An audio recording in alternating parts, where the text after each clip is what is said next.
Don't follow your heart, follow your gut.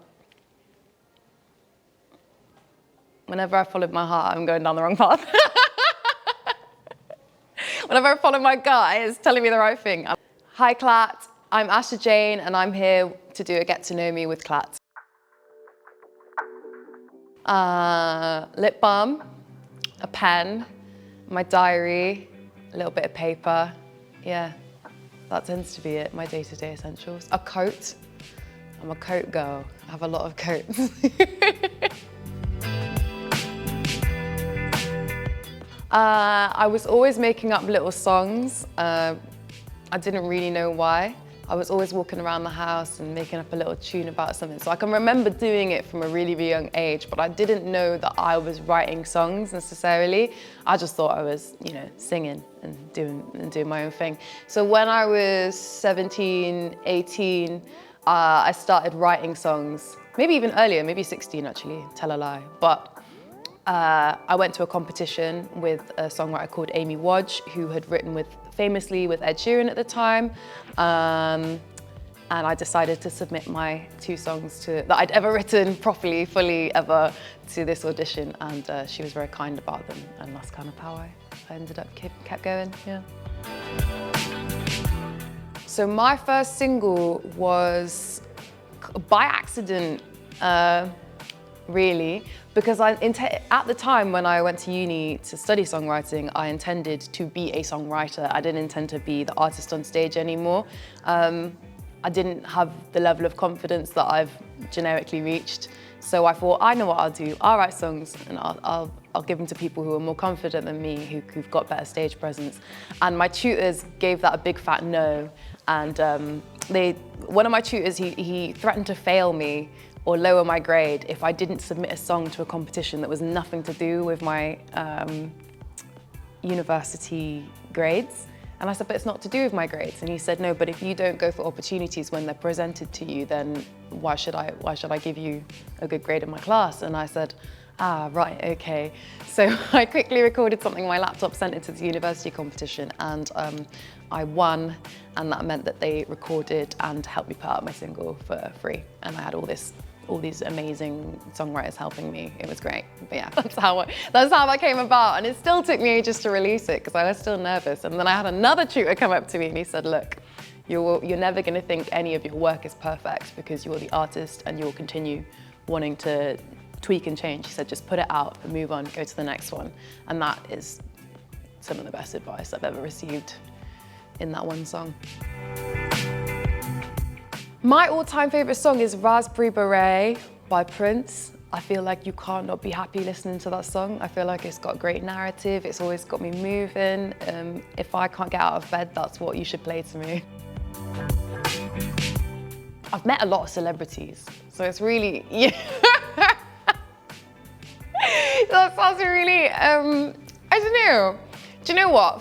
For advice, I'd go to The Rock. I think he's got amazing charisma. For music, I would have loved to have met Prince. And yeah, I think that's it really.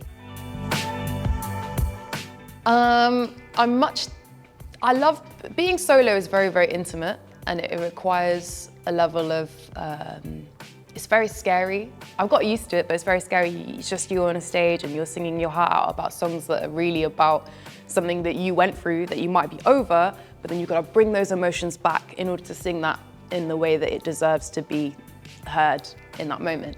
So I find being solo is harder, but it's not for the want of not wanting to try. Being in a band is way more fun because you're just bouncing off people, vibing. Most of the people that I work with make me laugh, so I'm always laughing on stage and I come off stage and I'm elated. Sometimes it feels like how I imagine a really good session at church feels like, you're like uplifted and raised. So I do a lot of collective work or collaborations for that reason, because I just love it. It gives me a big buzz. So that was really random because in the first season, they asked me to come in for a day and play what I thought was a university student. And I was like 23, 24 at the time. So I genuinely thought I was playing someone older.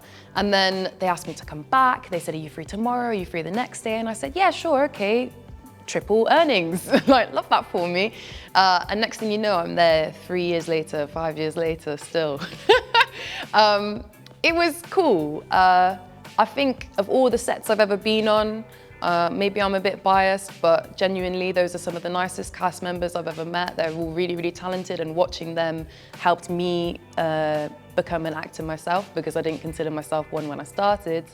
And yeah, it was all right. I liked it. I liked the way that set operated. It was a good place to be. And in between, we was always singing and dancing and messing around. So it was a little bit like being back in school, but I just had the wiseness of my years with me. It's really hard because I really like food. Ogbono stew. Yeah, I don't get to eat it enough. I usually have to wait until I'm with my grandma or something, or she sends it to me in the mail, you know, like she gets it sent over to Wales. Because I don't like, only her one tastes good to me, I don't know why. So yeah, it'll probably be that. I reckon it's got all of what you need in it as well. It's got like fats, fiber, protein, carbs, perfect. Go with where your gut says that you're wanted, because, and don't worry too much about the money, because it does come eventually later on. I think as a young person, and quite often most young people do generally tend to panic about being liked, or, you know, trying to find where they belong. And I really didn't find I actually belonged anywhere, but then the people who belonged around me came to me. I think that's when you put out what you want to put out and just keep doing you. And it's really hard when you're a kid, they say, oh, just be yourself, be yourself. And you're like, I don't want to be myself. Actually is what got me where I am. So, don't panic about whether people fancy you or not, because they do. They're just not telling you. Speaking things into existence is a very powerful thing, and I know a lot of people talk about manifestation, and it's probably become a bit of a buzzword, but I've found there's nothing that I haven't done in life that the universe hasn't given me, maybe not in the order that I expected. It's never come in the order that I expected. I thought I'd be on TV at 10 years old. I wasn't, but the things I've asked the universe for have come to me because I've just been about.